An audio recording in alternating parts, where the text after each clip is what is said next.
Anykščių rajono savivaldybė įgyvendina projektą alternatyvios energetikos pritaikymo galimybės Latgalos regione bei Utenos ir Panevėžio apskrityse. Projektas finansuojamas ES lėšomis pagal Latvijos-Lietuvos bendradarbiavimo per sieną programą. Projekto tikslas – skatinti bendradarbiavimą viešųjų paslaugų ir gamtos išteklių valdymo srityse. Projekte dalyvauja 5 partneriai – Anykščių ir Kupiškio rajonų savivaldybės ir 3 iš Latvijos, Rezeknės bei Riebinių miestų savivaldybės ir nevyriausybinė organizacija Žalieji namai iš Rezeknės. Atsinaujinanti energetika, manau, tai yra, jeigu taip galima pasakyti, žmonijos išsigelbėjimas, nes jeigu tęsis taip ir toliau vartojimų didėjimas ir energetikos didėjimas, tai jau dabar kas darosi su, sakykime, ledynų tirpimais ir panašiai, tai čia iš principo gali privesti civilizaciją prie susinaikinimo. 2011 m. vasario 10 d. pasirašyta partnerystės sutartis.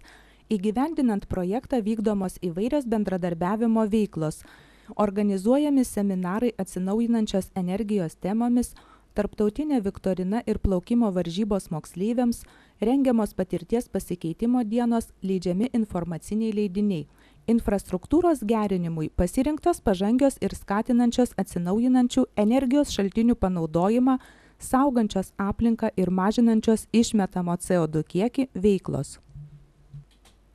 Anykščių plaukimo baseine įrengiama 100 m² saulės kolektorių sistema pagrindinės baseino vonios vandens pašildymui ir nuotekų šilumos atgavimo įrenginys.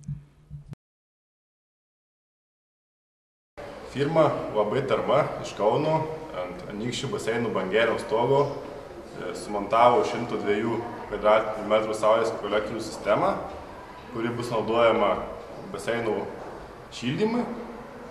Ši sistema turėtų padengti apie 40% baseino šildymo poreikio ir užtikrinti baseino šildymą šiltuoju metų laikotarpiu. Kažkur nuo balandžio pradžios iki rugsėjo galo ir pagaminti per metus kažkur 55 000 kWh energijos.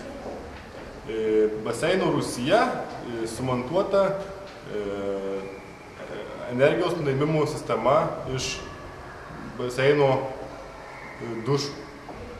Tai yra panaudojamas iš baseinų šalinamas šiltas vanduo šalto vandens sušildymui.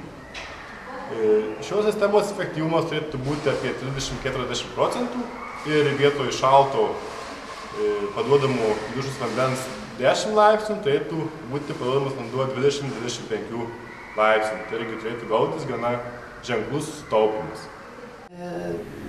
Pradedama saulės ta energija jausti pagrindinė nuo vasario mėnesio. Tai saulės kolektoriai jau buvo įdiegti gruodžio 31 dienai, tai jie jau aktyvuoti vasario, tarkim, viduryje kokiu 50%. Tai jau automatiškai saulutė gamino elektros energiją ir taupė mums taip dujas. Taip šildė pagrindinio baseino vandenį, kur susidaro, tarkim, beveik 102 kvadratai saulės kolektorių, tai pašildė, tarkim, 700 kubų vandens, kokiu 30%. Mes taip tikimės, tarkim, kad tuo periodu, kai pagrindinis eksploatacijos periodas baseino, tarkim, nuo rugsėjo iki vasario mėnesio, tai, tarkim, toks taupimas apie kokių 20–30%. Bet mes turim viltį, kad mes vasarą eksploatuosime baseiną ir jau padengs kokių 70% eksploatacijos išlaidų. Tai yra, kad baseino vandenėlis bus šildomas saulės jėga, tarkim, jau 2–3 mėnesius nuo pilno tempo, tik tai labai nedaug prisidės tarkim tos energetinės sąnaudos, tiek dujos, tiek elektra. Tai galima bus organizuoti įvairias plaukimo stovyklas, pritraukti labai daug turistų iš Latvijos, Baltarusijos, kurie pasinaudotų būtent tik tai plaukimo sporto, tarkim, meistriškumo garsinimui. Anykščiuose vykdome darbus pagal techninį projektą VŠI Anykščių menų inkubatoriaus menų studijos esančios Biliūno gatvė 53 Anykščiai atsinaujinančios šildymo energijos šaltinio šilumos siurblio sistemos įrengimas. Vykdant šildymo sistemos įrengimo darbus bus įrengta 18 gręžinių po 100 metrų gylio, nutiesti šildymo magistraliniai tinklai iki katilinės bei sumontuotas katilinės šildymo sistemos, šilumos siurblys ir kita reikalinga įranga. Kadangi šis projektas vykdomas buvusioje dvarvietėje ir ši teritorija yra įtraukta į kultūros paveldo vertybių sąrašą, vykdyti darbus yra pakankamai sudėtinga, nes pirmiausia, reikia atlikti archeologinius tyrinėjimus ir tik tai juos atlikus galima vykdyti žemės darbus. Prieš įrengiant geoterminio šildymo gręžinius pradžioje atliekamos archeologinių tyrinėjimų priedubės. Baigus juose archeologinius tyrimus ir įrengus gręžinius, toliau vykdomi archeologiniai tyrimai, po kurių pradedami magistralių tiesimo darbai.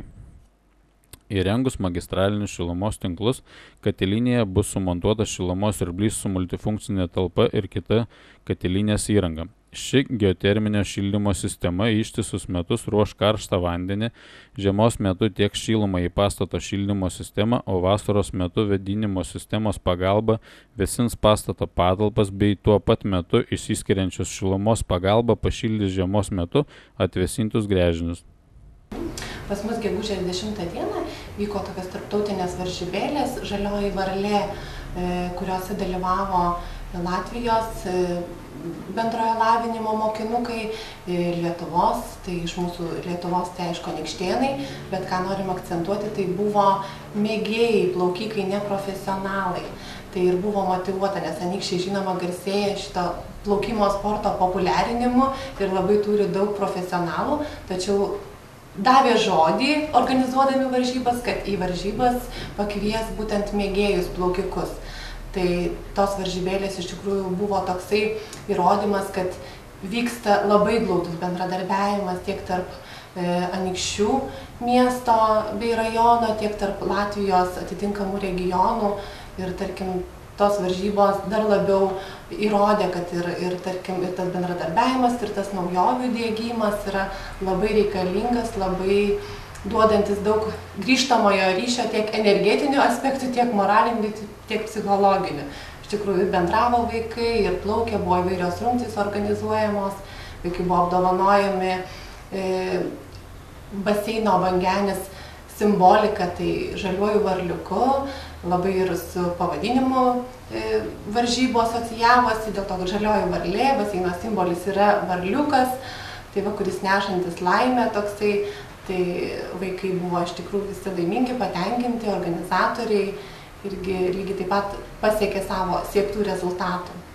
Iš sutaupytų projekto lėšų Anykščių plaukimo baseine papildomai įrengta 65 kvadratinių metrų saulės kolektorių sistema karšto vandens ruošimui dušuose bei buitinėms reikmėms, o saulės sistemų patikimo veikimo užtikrinimui ir galimiems nuostoliams saulės sistemose išvengti nutrūkus elektros energijos tiekimui sumontuota automatinė rezervinė elektros energijos tiekimo sistema. Yra pirmoji kregždė ir aš manau, kad remiantis jau, kada mes turim patirtį, turim pagaliau ryšių su rangovais, tai mes, aš net nebijoju, kad eisim ir toliau ir jau dabar vyksta pokalbiai ir pasiruošimas kitiems projektams.